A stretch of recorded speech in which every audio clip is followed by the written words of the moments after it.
മുൻപ് കേസ് പരിഹരിക്കാൻ പോകുന്നു, ഇതാ ഈ വഖഫ് നിയമ ഭേദഗതി വന്നു കഴിഞ്ഞാൽ ഈ കേസ് പരിഹരിക്കപ്പെടും, അതോടുകൂടി ഇവരുടെ പ്രശ്നങ്ങളൊക്കെ തീരും എന്ന് ദീർഘനാളായിട്ട് പറഞ്ഞുകൊണ്ടിരുന്നു. രാഷ്ട്രീയ പാർട്ടി മാത്രമല്ല, അവിടെ സമരം ചെയ്യുന്നവർ പറഞ്ഞുകൊണ്ടിരുന്നു, ആ സമരത്തിന് നേതൃത്വം കൊടുക്കുന്ന ആളുകൾ പറഞ്ഞുകൊണ്ടിരുന്നു, ഇതൊക്കെ നടന്നിരുന്നു. ഈ ഈ നിയമ ഭേദഗതി നിർദ്ദേശങ്ങളിൽ, അല്ലെങ്കിൽ ഇപ്പോൾ സുപ്രീം കോടതി ഇടപെട്ടിട്ട് ഇപ്പോൾ തൽക്കാലം വേണ്ട എന്ന് പറഞ്ഞ നിർദ്ദേശങ്ങളിൽ ഈ പർട്ടിക്കുലർ ഏരിയ മാത്രമേ ഉള്ളൂ ഈ മുനമ്പക്കാരെ അഡ്രസ്സ് ചെയ്യാൻ എന്നുള്ള പേരിലെങ്കിലും ഉൾപ്പെടുത്തിയത്? തീർച്ചയായിട്ടും അത്രേ ഉള്ളൂ, വേറെ ഒന്നുമില്ല. വേറെ ഒന്നും മുനമ്പക്കാരെ അഡ്രസ് ചെയ്തിട്ടില്ല. ബാക്കി മുഴുവൻ ഇവിടുത്തെ മുസ്ലിം കമ്മ്യൂണിറ്റി, മൈനോറിറ്റി കമ്മ്യൂണിറ്റി കൈവശം വെച്ചിരിക്കുന്ന ഭൂമി തിരിച്ചു പിടിക്കുക എന്ന ഇന്റൻഷനെ അഡ്രസ് ചെയ്തുകൊണ്ട് മാത്രമുള്ളതാണ്. അല്ലെങ്കിൽ ഇവരുടെ അവകാശങ്ങൾ നിഷേധിക്കുന്നു, ഇവർക്ക് ഞങ്ങൾ ഒരു പാഠം പഠിപ്പിക്കുന്നു, അതുകൊണ്ട് ഞങ്ങൾ മാത്രമേ ഇവരെ നേരെയാക്കാനുള്ളൂ എന്ന ക്യാമ്പയിൻ നടത്തി ഇതര സമൂഹത്തിലെ ആളുകളുടെ മേൽ കള്ളങ്ങൾ പ്രചരിപ്പിച്ചുള്ള ക്യാമ്പയിൻ നടത്തി വെറുപ്പ് ഉത്പാദിപ്പിക്കാൻ വേണ്ടി ചെയ്തിരിക്കുന്നു എന്ന് പറയേണ്ടി വരും. ഞാൻ പിന്നെ ഇതുമായി ബന്ധപ്പെട്ട ഒന്ന് രണ്ട് വിഷയങ്ങളിൽ എനിക്ക് എന്റെ കൺസേൺ ഞാൻ പറഞ്ഞുതരാം. നമ്മളിപ്പോ കേരള ഗവൺമെന്റിനോട് പിന്നെ ഇത് പരിഹരിക്കണം, മുനമ്പം പരിഹരിക്കണം എന്ന് ആവശ്യപ്പെടുന്നു എന്ന് പറഞ്ഞിട്ട് ഞാൻ രാജീവിനോട് ഞാൻ പറഞ്ഞു തോന്നുന്നു. അപ്പോ എങ്ങനെയാ കേരള ഗവൺമെന്റ് ഇത് ചെയ്യുന്നത് ഒരു ചോദ്യമുണ്ട്. വളരെ റിലവന്റ് ആയ ഒരു ചോദ്യമാണ്. എങ്ങനെയാണ് 10 മിനിറ്റ് കൊണ്ട് ഇത് തീർക്കുന്നത് എന്ന് വേണമെങ്കിൽ ചോദിക്കാം. എന്നെ സംബന്ധിച്ച് ഞാൻ ഒരു അഭിഭാഷകൻ എന്നുള്ള നിലയ്ക്കും, ഞാനും ഈ 2-3 വർഷം ലെജിസ്ലേഷനുമായി ബന്ധപ്പെട്ട കാര്യങ്ങളൊക്കെ ഇടപെടാൻ അവസരം കിട്ടിയ ഒരാൾ എന്നുള്ള നിലയ്ക്കും, അല്ലെങ്കിൽ പിന്നെ ഇത്തരം കേസുകൾ കൈകാര്യം ചെയ്യുന്ന ഒരാൾ എന്നുള്ള നിലയ്ക്കും, വഖഫ് മാത്രമല്ല ഒരു കോൺസ്റ്റിറ്റ്യൂഷണൽ മാറ്റേഴ്സ് കൈകാര്യം ചെയ്യുന്ന ഒരാൾ എന്നുള്ള നിലയ്ക്കും എൻ്റെ ഒരു അഭിപ്രായം ഞാൻ പറയാം. നമ്മളൊരു ആക്ടിനെ റീഡ് ചെയ്യേണ്ടത് എങ്ങനെയാന്ന് വെച്ചാൽ, വഖഫ് ആക്ട് 1995 ഏറ്റവും ഹയസ്റ്റ് പവർ ഉള്ള അതോറിറ്റി ആരാന്ന് എന്നോട് ചോദിച്ചാൽ ഞാൻ ഒറ്റ വാക്കിൽ പറയും, ഓൾ സ്റ്റേറ്റ് ഗവൺമെന്റ്സ് എന്ന് ഞാൻ പറയും. അത് കഴിഞ്ഞാൽ ഏറ്റവും ഹയസ്റ്റ് അതോറിറ്റി ഉള്ളത് ആരാണെന്ന് ചോദിച്ചാൽ സെൻട്രൽ ഗവൺമെന്റ് എന്ന് ഞാൻ പറയും. കാരണം എന്താണെന്നറിയോ, സെക്ഷൻ 96ഉം 97ഉം അവിടെ ഉണ്ട്. സെക്ഷൻ 96 സെൻട്രൽ ഗവൺമെന്റിന്റെ സെക്യുലർ അഫയേഴ്സിൽ, സെക്യുലർ മാറ്റേഴ്സിൽ സെൻട്രൽ ഗവൺമെന്റിന്റെ അധികാരം പറയുന്നുണ്ട്. സെക്ഷൻ 97 സ്റ്റേറ്റ് ഗവൺമെന്റിന് ഒരു അധികാരം പറയുന്നുണ്ട്, ഓൾ മാറ്റേഴ്സ്. എന്നിട്ട് direction can be issue to the Waqf board and any direction issued Waqf board is bound to act upon it. Bound to ആണ്, but shall comply with that എന്നാണ് പറഞ്ഞിരിക്കുന്നത്. എന്നിട്ട് ആകെ ഒരു പ്രൊവൈസേ ഉള്ളൂ. ആ പ്രൊവൈസ പറയുന്നത് എന്താണെന്നറിയോ, സ്റ്റേറ്റ് ഗവൺമെന്റ് കൊടുക്കുന്ന ഡയറക്ഷന് വാക്കിഫ് എഴുതി കൊടുത്ത വഖഫ് ഡീഡിന്റെ നിർദ്ദേശങ്ങൾക്ക് വിരുദ്ധമാകരുതെന്ന് മാത്രമേ ഉള്ളൂ. ബാക്കി എന്ത് ഡയറക്ഷനും കൊടുക്കാം, അത് കൊടുക്കാൻ അധികാരം. ഇപ്പൊ ഉദാഹരണത്തിന് ഞാൻ പറയാം, വഖഫ് ബോർഡ് ഒരു തീരുമാനം എടുത്തു. ആ തീരുമാനം എടുത്തപ്പോൾ ആ തീരുമാനം തെറ്റാണെന്ന് പറഞ്ഞ് ട്രൈബ്യൂണലിൽ കൊണ്ട് ഒരാൾ ചലഞ്ച് ചെയ്തു എന്നിരിക്കട്ടെ.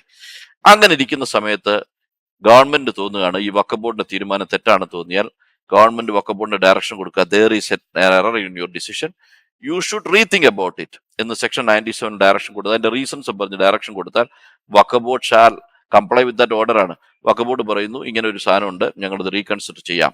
റീകൺസിഡർ ചെയ്തിട്ട് give it to the tribunal or high court or the supreme court saying that ഇത് ഞങ്ങൾ റീകൺസിഡർ ചെയ്യേണ്ടി വന്നിരിക്കുന്നു, 97 ഡയറക്ഷൻ വന്നു, അതുപ്രകാരം ഞങ്ങൾ അത് റീകൺസിഡർ ചെയ്യാൻ തീരുമാനിച്ചു. പിന്നെ ആ റീകൺസിഡറേഷൻ ശരിയോ തെറ്റോ എന്ന് വേണമെങ്കിൽ അവർക്ക് ട്രൈബ്യൂണലിൽ പോകാം. പക്ഷെ ഓർഡർ പാസ്സാക്കുന്നതിനുള്ള പവർ ഉണ്ട്, സ്റ്റാറ്റ്യൂട്ടറി പവർ ഉണ്ട്, അവർക്ക് സോഴ്സ് ഓഫ് പവർ ഉണ്ട്. അത് ഗവൺമെന്റിനും ഉണ്ട്, ബോർഡിനും ഉണ്ട്. ഗവൺമെന്റ് ഡയറക്ഷൻ കംപ്ലൈ ചെയ്യാൻ ബോർഡിനും ഉണ്ട്. Board cannot withdraw it order. അവിടെ റിവ്യൂ എന്ന പോലെ വിത്ഡ്രോ ചെയ്യാൻ പറ്റില്ലായിരിക്കും, പക്ഷെ 97 വന്നാൽ അവർക്ക് വിത്ഡ്രോ ചെയ്യാം. ഇത് പലതവണ ഞാൻ പറഞ്ഞതാണ്. ഇവിടുത്തെ വിഷയം കൺസെൻസസിൽ പരിഹരിച്ചാൽ, ഏത് രൂപത്തിലുള്ള കൺസെൻസസും അവിടെ ആകാം. കൺസെൻസസ് പരിഹരിക്കാൻ ഒരുപാട് മാർഗങ്ങൾ അതിനുണ്ടെന്ന് എനിക്ക് നല്ല ബോധ്യമുണ്ട്. ഒരു അഭിഭാഷകൻ എന്നുള്ള നിലയ്ക്ക് നല്ല ബോധ്യമുണ്ട്. അതിനകത്ത് കുറച്ച് ചില കുഴപ്പങ്ങൾ അതിനകത്തുള്ളത് കൊണ്ട് അതെപ്പോഴും എക്സ്പ്ലോർ ചെയ്താൽ കൺസെൻസസ് ക്രിയേറ്റ് ചെയ്യാം, അതിന് പരിഹാരം ഉണ്ടാക്കാം, ലീഗലി ഫിറ്റുമായിരിക്കും. അത് ഞങ്ങളൊക്കെ ചെയ്യുന്ന പണി അത് തന്നെയാണ്. എപ്പോഴും ഒരു ഡോക്യുമെന്റിൽ എവിടെയാണ് നമുക്ക് ഇതിന്റെ വേ ഔട്ട് കാണുന്നത് നോക്കും, അതിനകത്ത് വേ ഔട്ട് ഉണ്ട്.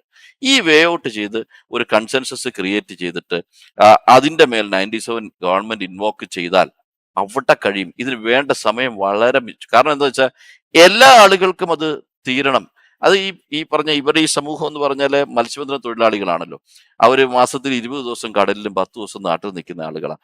എന്ത് കാരണം പറഞ്ഞാലും 89നും 93നും ഇടയ്ക്ക് അവര് പണം കൊടുത്ത് ഒരു ആധാരം രജിസ്റ്റർ ചെയ്ത് മേടിച്ചല്ലോ.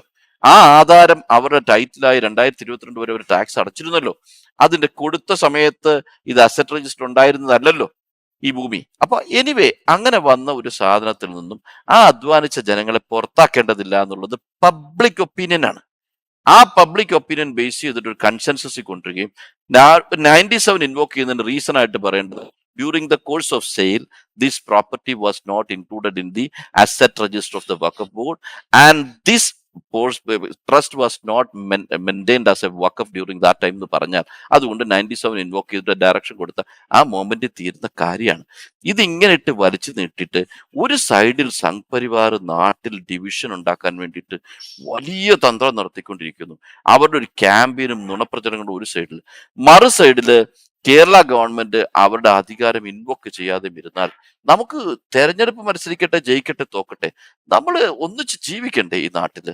ഗാന്ധി വിഭാവനം ചെയ്ത ഇന്ത്യയിൽ ആരും ഭരിക്കട്ടെ എന്ന് പക്ഷെ അവർ തമ്മിലൊരു സ്നേഹവും സൗഹൃദവും ആ യൂണിറ്റിയും ഡൈവേഴ്സിറ്റിയും ഒക്കെ ഉണ്ടാകണ്ടേ? അതിന് വിരുദ്ധമായി പ്രവർത്തിച്ചിട്ട് ജയിച്ചിട്ടെന്താ കാര്യം? അങ്ങനെ ആളുകൾ തമ്മിലടിക്കുന്നത് കണ്ടുകൊണ്ടിരുന്നിട്ട് മന്ത്രിയായിട്ട് എന്ത് കാര്യം? മുഖ്യമന്ത്രിയായിട്ടോ പ്രധാനമന്ത്രിയായിട്ടോ എന്ത് കാര്യം? ആ ഒരു സ്റ്റേറ്റ്സ്മാൻഷിപ്പ് ഇവർ കാണിക്കുന്നില്ല.